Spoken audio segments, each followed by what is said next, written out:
Hello and welcome back to Friday Reads, where we help you find your next read. I'm Jill. And I'm Julie. We've got an interesting topic today. Jill and I took different approaches on this one. Today we picked books you can read in one sitting. I went for the skinny little ones, thinking maybe I could read those. Jill didn't. I said all I remembered was when the Harry Potter books came out, family members stayed up all night reading those. But I went for some shorter books that perhaps people could read in one sitting. So if you're determined, you can read mine in one sitting. Exactly. If it's really good and you just don't want to put it down, stick with it. So, Jill, what's your first pick? Okay, so my first pick is a child's book, so it is somewhat shorter. It's Codename Verity. This is actually number 2. There's a newer book out that is must be backstory or something. It's by Elizabeth Wayne. It was published in 2012, so it's a little bit older, but very popular, very good. October 11th, 1943, a British spy plane crashes into Nazi-occupied France. Its pilot and passenger are best friends. One of the girls has a chance at survival. The other has lost the game before it's barely begun. When Verity is arrested at the Gestapo, she's sure she doesn't stand a chance. As a secret agent captured in enemy territory, she's living a spy's worst nightmare. Her Nazi interrogators give her a simple choice: reveal her mission or face a grisly execution. As she intricately weaves her confession, Verity uncovers her past, how she became friends with the pilot Maddie, and why she left Maddie in the wreckage fuselage of the plane. And now, each new scrap of paper, Verity battles for her life, confronting her views on courage and failure and her desperate hope to make it home. But will trading her secrets be enough to save her from her enemy? So this book has been on a lot of people's list for things that they just can't put down. So, Okay. Codename Verity. My first pick is No One Is Talking About This by Patricia Lockwood from 2021. Comes in at 210 pages. A book that asks, is there life after the internet? As this urgent genre-defying book opens, a woman who has recently been elevated to prominence for her social media posts travels around the world to meet her adoring fans.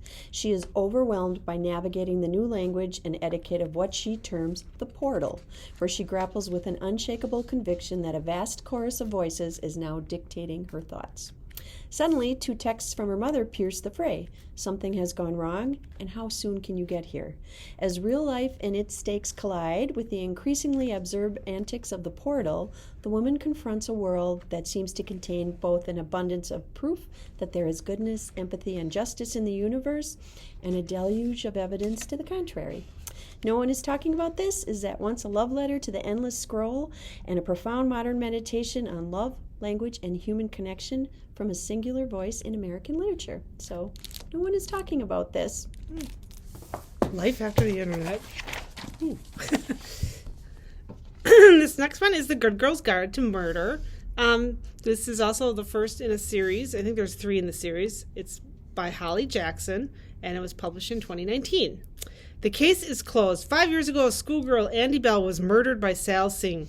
The police know he did it. Everyone in town knows he did it. But having grown up in the same small town that was consumed by the murder, Pippa Fritz-Norby isn't so sure.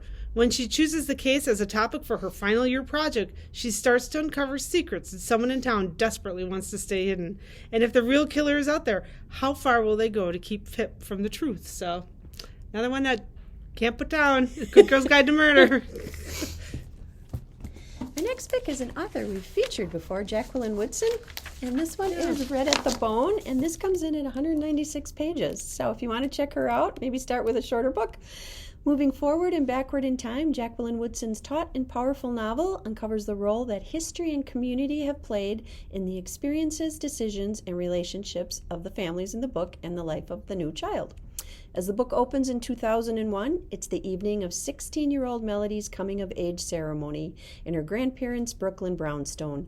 Watched lovingly by her relatives and friends, making her entrance to the music of Prince, she wears a special custom-made dress. But the event is not without poignancy. 16 years earlier, that very dress was measured and sewn for a very different wearer, Melody's mother, for her own ceremony, a celebration that ultimately never took place.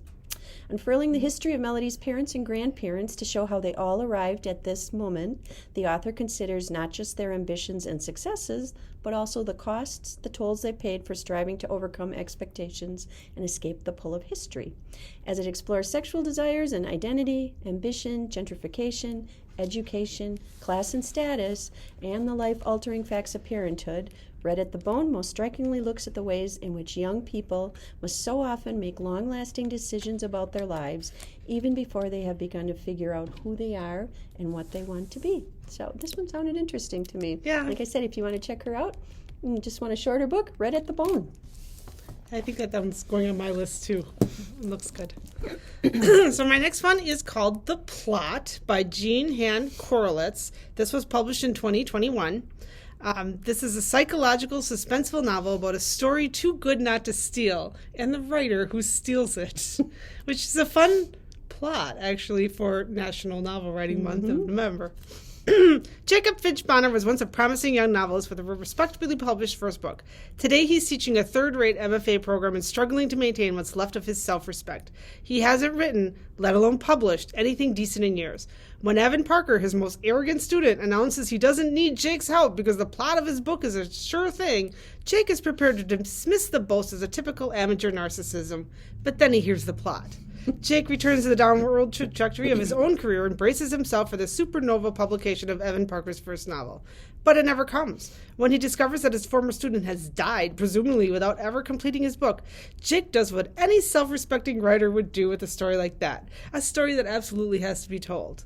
In a few short years, all of Evan Parker's predictions have come true, but Jake is the author enjoying the wave. He is wealthy, famous, praised, and read all over the world. But at the height of his glorious new life, an email arrives. The first salvo in a terrifying anonymous campaign. You are a thief, it says. As Jake struggles to understand his antagonist and hide the truth from his readers and publishers, he begins to learn more about his late student, and what he discovers most amazes and terrifies him. Who was Evan Parker, and how did he get the idea for the sure thing of a novel? And what is the real story behind the plot, and who stole from whom? So, Did you read that one? No, but I'm going to now. Yeah, we've got that one at home right now, too. I don't know if I'll do it in one sitting, but we've got that one on our list. My third pick is Weather by Jenny Apple. This was published in 2020, and it comes in at 208 pages. So Lizzie Benson slid into her job as a librarian without a traditional degree, but this gives her a vantage point from which to practice her other calling. She's a fake shrink. For years, she has tended to her God-haunted mother and her recovering addict brother. They have both stabilized for the moment, but Lizzie has little chance to spend her new free time with husband and son before her old mentor, Sylvia, makes her a proposal. She's become famous for her podcast, Hell and High Water, and wants to hire Lizzie to answer the mail she receives, from left-wingers worried about climate change and right-wingers worried about the decline of Western civilization. As Lizzie dives into this polarized world, she begins to wonder what it means to keep tending your own garden once you've seen the flames beyond its walls. When her brother becomes a father and Sylvia a recluse, Lizzie is forced to address the limits of her own experience. But still, she tries to save everyone, using everything she's learned about empathy and despair, conscience and collusion, from her years of wandering the library stacks. And all the while, the voices of the city keep floating into her. Funny, disturbing, and increasingly mad. So, Weather by Jenny Apple. So my next one is The 10,000 Doors of January by Alex Harlow. In a sprawling mansion filled with peculiar treasures, January Scalar is a curiosity herself. As the ward of the wealthy Mr. Locke, she feels little different from the artifacts that decorate the halls, carefully maintained, largely ignored, and utterly out of place. Then she finds a strange book, a book that carries the scent of other worlds and tells the tale of secret doors, of love, adventure, and danger. Each page turn reveals impossible truths about a world, and January discovers a story increasingly entwined with her own. So, yeah, another book within a book kind of thing. My fourth pick goes way back in time. This is Wide Sargasso Sea by Jean Rice. This was first published in 1966. Comes in at 190 pages. Her reputation was made upon the publication of this passionate and heartbreaking novel, in which she brings into light one of fiction's most mysterious characters, the mad woman in the attic from Charlotte Bronte's Jane Eyre. Set in the Caribbean, its heroine is Antoinette Cosway, a sensual and protected young woman who is sold into marriage to the prideful Rochester. In this best-selling novel, the author portrays a society so driven by hatred, so skewed in its sexual relations, that it can literally drive a woman out of her mind. This author had a startling early career and was known for extraordinary prose and haunting women characters. So Jean Rice was a Caribbean novelist who wrote in the mid-20th centuries. Her first 4 novels were published during the 20s and 30s, but it was not until the publication of this book in 1966 that she actually emerged as a significant literary figure. A prequel to Charlotte Bronte's Jane Eyre, Wide Sargasso Sea won a prestigious W.H. Smith Literary Award in 1967. So kind of went way back in time for this one, 190 pages. If you want to check this one out. And you go to the Caribbean. Bonus. So this one, I do believe you could read this in one sitting because this author is very popular and does some things. And if you have not heard of her, you probably should. Kristen Hanna, The Nightingale. This one was published in 2015. This is one of her earlier ones. In love, we find out who we want to be. In war, we find out who we are. France, 1939. In the quiet village of Carrevaux, Vianne Marillac says goodbye to her husband Antoine as he heads to the front. She doesn't believe the Nazis will invade France, but invade they do, in droves of marching soldiers, in caravans of trucks and tanks, in planes that fill the skies and drop bombs upon the innocent. When a German captain requisitions Vianne's home, she and her daughter must live with the enemy or lose everything. Without food or money or hope, as danger escalates all around them, she is forced to make one impossible choice after another to keep her family alive. Vianne's sister Isabelle is a rebellious 18-year-old searching for purpose with the reckless passion of youth. While thousands of Parisians march to the unknown terrors of war, she meets Gaetan, a partisan who believes the French can fight the Nazis from within France, and she falls in love, as only the young can, completely. But when he betrays her, Isabelle joins the resistance and never looks back, risking her life time and again to save others. So, Kristen Hanna, The Nightingale. Didn't read it in one sitting, but read it over a weekend. If you don't get up, you're okay.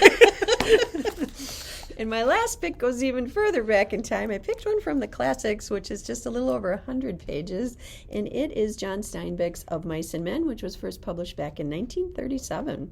So, I got you to look after me, and you got me to look after you, and that's why. They're an unlikely pair. George is small and quick and dark of face. Lenny, a man of tremendous size, has the mind of a young child.